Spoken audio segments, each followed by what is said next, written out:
So, dun sa last video, napag-usapan na natin yung dalawang main principles na sinusundan natin or yung nagga-guide sa atin sa holistic approach to healing. No? So, una na nga doon yung pagdating sa holistic, kaya siya holistic kasi whole, no? Yung buong aspect of our being ang ating tinitingnan, yung physical, emotional, mental, and spiritual. And then yung isang principle naman is yung kailangan ma-address natin yung root cause no ng ating condition para maging effective or para maging possible yung healing. Okay? So, yung sa apat na aspects, no, yung sa physical, emotional, and mental, iba-iba yung pwedeng maging iba-iba yung manifestation niya and yung causes, no? Kasi pwedeng magkaroon ng causes doon sa tatlong aspects na yon. Individually, nagkakaiba-iba tayo doon, depende yun sa tao. Magkakaibang condition, magkakaibang causes, no? And iba-iba rin yung manifestation. Pero sa spiritual aspect, dito tayo nagkakapare-parehas. Nandito yung pinaka root cause ng lahat ng condition, hindi lang sa health, kundi pati na rin sa ibang aspects of our life like our relationships and career, at kung basta lahat affected siya kasi ito nga yung pinaka root cause. So, kumbaga dito nakasalalay yung quality ng buhay natin, no? And particularly na nga, no, ang focus natin dito is sa health. Pero sabi ko nga, hindi lang ito exclusive sa health, kundi sa buong aspect ng ating buhay nagkakaroon ng impact itong pinaka root cause. Pinaka, no, kasi kumbaga ito talaga yung punot dulo ng lahat. So, yung tool na i-share ko sa iyo ngayon is ito yung something na talagang personally sa akin nakatulong. Kasi I've been on this journey for 17 years na, no?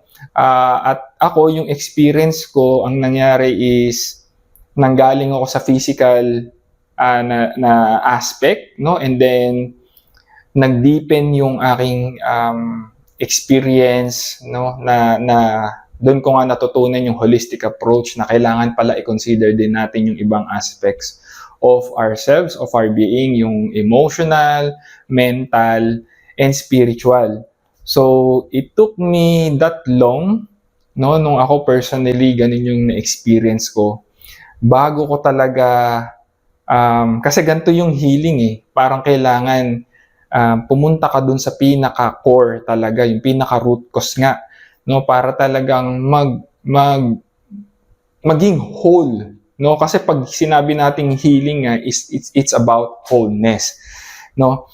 So kaya naman ako, yung i-share ko sa iyo dito is yung natutunan ko doon sa loob ng maraming taon na yon, para kahit papaano ma-save na yung time, hindi mo na kailangang daanan, no, mula yung sa physical, kasi nga sabi ko nga, katulad ng nabanggit ko last time, minsan nagiging distraction pa, nade-delay yung talagang healing na kailangan natin kasi yung focus natin wala doon sa root cause. Kumbaga, distracted tayo doon sa pag-address ng mga symptoms. Although, syempre, of course naman, i-address natin yon when appropriate, gamit rin yung mga tools na available sa atin.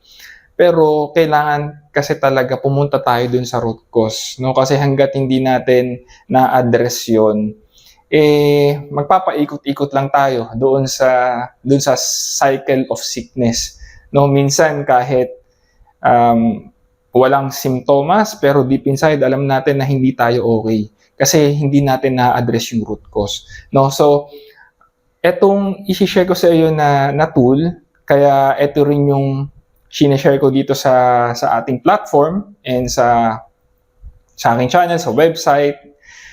Kasi lahat nga tayo makaka-relate dito. Lahat tayo is affected nitong root cause na to in one way or another, No, sa akin, health yung naging impact niya. Hindi natin alam, baka yung iba sa relationship o sa ibang aspect ng kanilang buhay. Kaya eto, hopefully sana maging tool na magamit mo rin kung nasaan ka man in your journey.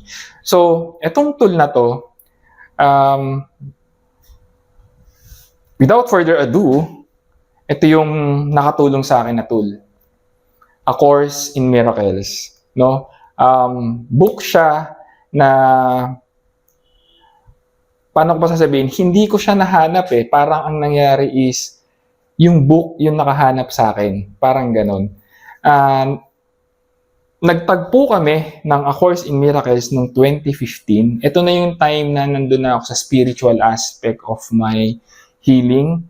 No, nandun ako sa tinatawag nating soul searching na time. No, and exposed na ako sa mga iba't ibang materials, mga books, mga documentaries, no, mga about spiritual teaching, spiritual knowledge, no. So, and then nung tinitingnan ko, meron silang isang parang laging binabanggit na reference.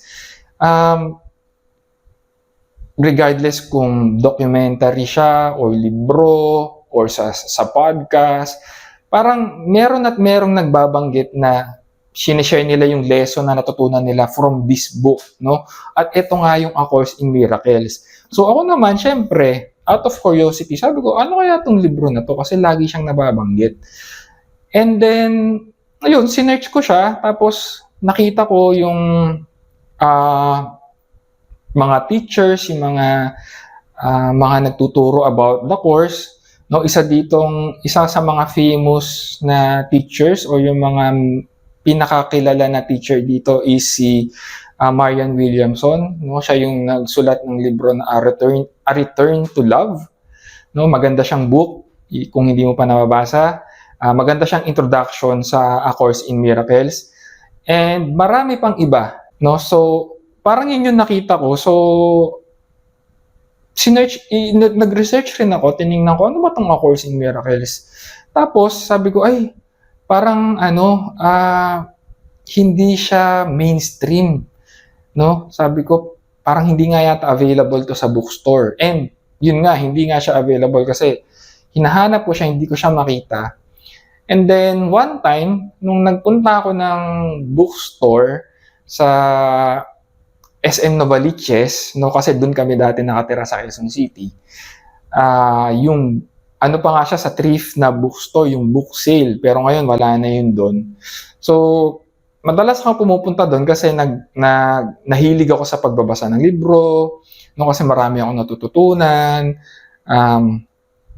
tapos mura yung books doon, parang maraming mga second-hand books na sabi ko, okay. And by the way, marami rin akong ibang books pa na nabili doon sa book sale na yun, no? Na nakatulong din sa akin. Ayun, nung nagpunta ako one time doon, the usual, naghahanap ako ng libro na pwedeng mabasa, ganyan. Tapos, pagtingin ko, nandun sa isang shelf, naka-display tong book na to. Sabi ko, so ako, na-surprise ako kasi ang alam ko, hindi siya available dito sa Pilipinas. Sabi ko, ang galing naman, parang out of nowhere. Parang bigla siyang lumitaw. No, it's a miracle talaga. So yun yung unang miracle na parang sabi ko, ang galing parang yun, ang isang i-share ko pala, no, totoo na yung when a student is ready, the teacher appears. No, so maraming beses nangyari sa akin yun. And eto, siguro nung time na yon, ready na ako na to take the course, no, maging student ng Course in Miracles. Kaya ayun, nagtagpo yung aming landas, nakita ko siya doon. And syempre excited ako kasi matagal siyang matagal akong na-curious sa kanya, and then finally, eto na, nasa kamay ko na talaga yung A Course in Miracles. So, ayun, binili ko siya and then na-excite ako nung talagang sabi ko, aaralin ko talaga siya. So, ayun, so 2015 yon nung unang beses na nakita ko tong A Course in Miracles. Tapos, um, ayun, yun yung naging journey ko. Kaso nakakatawa kasi although feeling ko ready na ako dun sa teaching ng A Course in Miracles, nung time na binasa ko siya, nung binuklat ko siya, nung inaral ko na siya, hindi siya nag-sink in agad sa akin. No, kasi medyo malalim yung language niya or yung terminologies niya.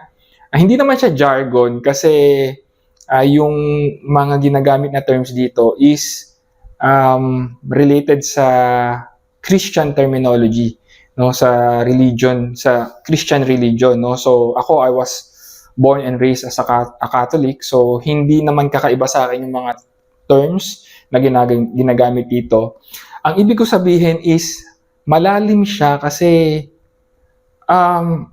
hindi siya yung common na ordinary language na mababasa natin sa isang libro na alam na mafe-feel mo, or ako at least na-feel ko na hindi siya sulat ng ordinary human consciousness, no? And ayun nga, ang A Course in Miracles kasi is a channel book, no? Meaning channeled, merong isang tao na naging open siya, parang naging channel siya for the information, and ito yung na-channel niya na information, no? Yung mga nakapaloob dito sa A Course in Miracles, no? So A Course in Miracles, no? From the title itself, A Course, ganun talaga yung format ng book na to, no? And it was designed for students talaga, yung language. Kumbaga, yung style ng kanyang teaching is for a student, parang may pagka-intellectual yung nature, no? It's a combination of psychology and spirituality. Ganon ko siya ma-i-describe, psycho-spiritual. Kasi yung nag-channel nito, ito pa, nakakatuwang isipin na yung naging channel ng information na to is si Helen Schackman. Si Helen Schackman, she is an atheist. Hindi siya naniniwala kay God, no? And sobrang siya, kumbaga rational siya mag-isip. Part siya ng faculty ng Columbia University sa States, no? And ang kanyang specialty is psychology, no? And sobrang malayo to sa kanyang upbringing, sa kanyang educational background, sa kanyang specialty, no? Pero siguro yun din yung naging reason kung bakit siya yung naging channel. Kasi wala siyang, kumbaga, mga religious beliefs, or open siya in a way kasi atheist siya. So parang wala siyang mga religious beliefs na pwedeng mag-block or maging obstacle para ma-channel yung information na to. So ano ba yung nakapaloob sa A Course in Miracles? No, hindi ko na papaligoy-ligoy pa. Ang nakapaloob dito ay teachings ni Jesus, no? Hindi siya directly sinabi ni Helen. May kasama pa pala siya dito, si Bill. Sila yung dalawang scribe, or sila yung dalawang partner in coming up with this material. Nagsimula to nung 1960s, and then I think, hindi ko alam kung kailan yung first publication niya, pero tingnan natin. Ayun, na-publish siya. Itong book na hawak ko, 1975 pa. Pero sabi doon sa Foundation for Peace, sila yung nag-publish ng A Course in Miracles. 1960s, around 1960, nag-start yung channeling. And ayun nga, yung channel information dito is teachings ni Jesus, no? So, ganun siya ka-sacred. And kung ikaw ay Katoliko or Christian tulad ko, I'm a Catholic, makaka-relate ka dun sa mga teachings. Kasi yung mga terms na ginamit like si God, God the Father, Holy Spirit, and then si Jesus nga, no?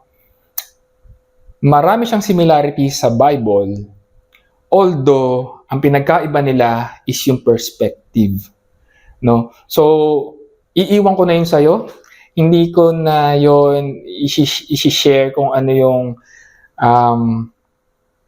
pinagkaiba nila kasi gusto ko ikaw mismo yung makadiscover for your own and para ikaw rin yung makapag-decide for your own kung ano yung mas nakaka-relate ka. Kasi hindi ito another teaching or religion, no? Hindi ito yung objective ng A Course in Miracles. Kasi nga, course siya, no? Parang hindi siya religious in a way. Parang psychological nga yung approach niya, tulad ng sinabi ko. So, A Course in Miracles, nakalagay dito, ito yung laman niya. So, divided siya into 3 parts. Meron tayong text, may workbook for students, and manual for teachers, no? So, ang design ng pagbabasa nito or pag-study, yun yung mas magandang term, pag-study, is chronologically, no? Magsimula tayo dun sa text, and then workbook for students, and then manual for teachers, no? So, yung text and yung workbook for students, pwede mo siyang pagsabayin kasi, halimbawa, nag-aaral ka nung text, and then yung workbook para siya yung exercises para ma-apply mo yung mga lessons na tinuturo ng A Course in Miracles. So, mag-google tayo ng 1 year dito, more than 1 year, kasi dun pa lang sa workbook for students, 365 lessons na siya, 1 lesson per day, no? No more, no less, kasi para ma-absorb natin. So ako, ganun yung ginawa ko, inuna ko muna yung text, and then nung natapos ko na yung text, nag-devote ako ng 1 year para magawa ko yung workbook for students, yung 365 lessons, no, na 1 lesson per day. And then ang last part naman is yung manual for teachers. So I think nag-start ako nung 2015, tapos natapos ko siya mga later part na ng 2016, no? Pero although natapos ko na yung book, honestly, hindi ko siya agad na-absorb or na-practice, hindi siya agad nag-take effect sa aking healing or sa aking buhay. No, although siguro masasabi ko na ganun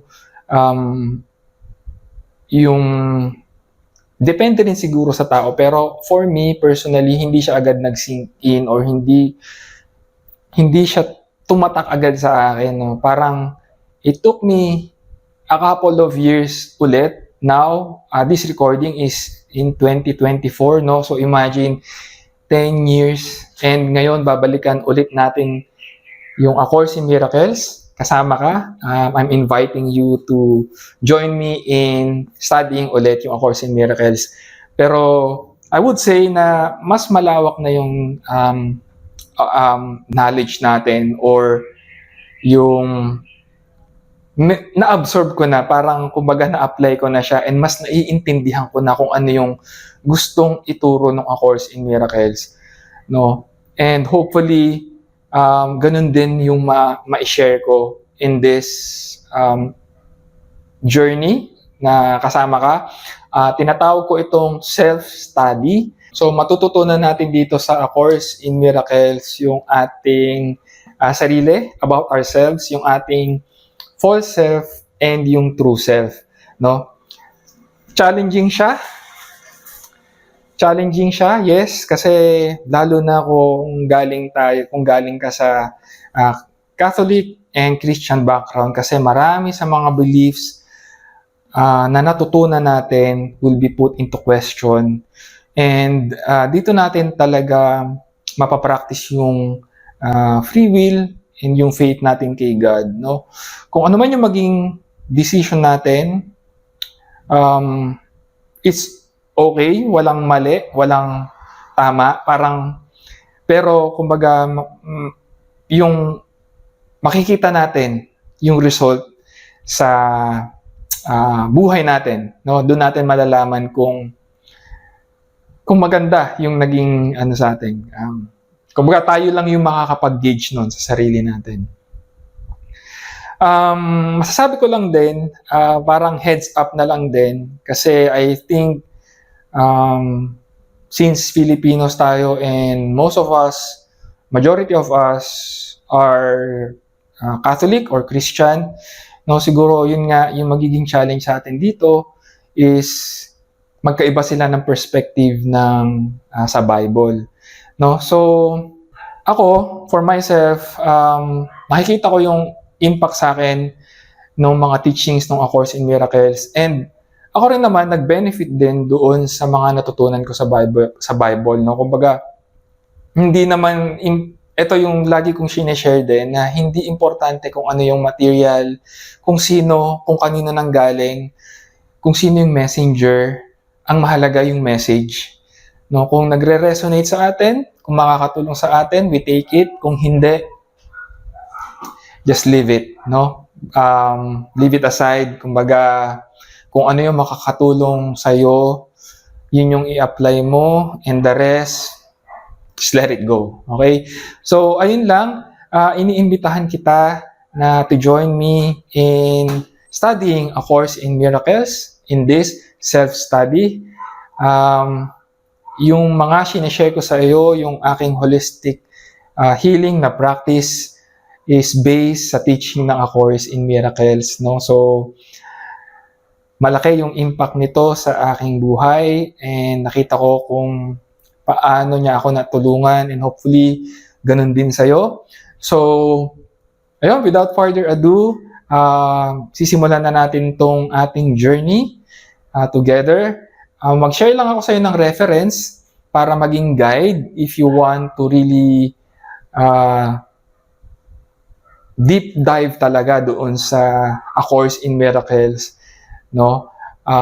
Kung magre-resonate sa'yo yung mga lessons, yung mga teachings ng A Course in Miracles, pwede kang pumunta sa aking website doon sa frederickespiritu.com/ACIM, stands for A Course in Miracles, no? So, meron akong mga nauna ng writing, nakapagsulat na rin ako ng aking parang mga insights, mga reflections na galing dito na based sa A Course in Miracles. No, I think about 40 articles na yung nasulat ko sa website. So, itutuloy ko na siya. I think 2021 ko siyang sinimulan na magsulat yung mga reflection ko from the A Course in Miracles. No, so punta ka lang sa frederickespiritu.com/ACIM. Tapos makikita mo dito yung description. Ayan, yung shinare ko rin sa'yo dito in this video. And then dito sa may babang part, meron ditong parang subscription form. Pwede ka mag-sign up dito para ma-receive mo directly in your email yung mga lessons from A Course in Miracles. Ayun, para on track tayo, no? So itutuloy ko na tong kasi naputol yung aking reflection, yung aking pagsusulat sa A Course in Miracles kasi naging busy tayo sa ibang projects. Pero ayun nga, na-feel ko na ito na yung right time ulit to continue ulit, no? Parang kasi I feel na mas marami na akong natutunan and mas marami akong ma-share na insights na ma-apply natin sa ating buhay na hopefully makatulong din sa'yo. So, since hindi pa mainstream tong A Course in Miracles sa mga bookstore, and hopefully someday maging mainstream na siya, no, para maging available to sa maraming tao. In the meantime, meron namang references na available online. Ilalagay ko na lang yung link below, no, para masabayan mo ko doon sa A Course in Miracles, no. Available yung book online. Meron siyang ano tawag dito, online book na pwede mong gamitin kung wala ka nung physical book, no? So, ayun lang.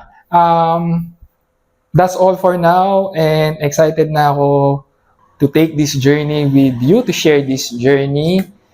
Ayun, and I'll see you in the next video.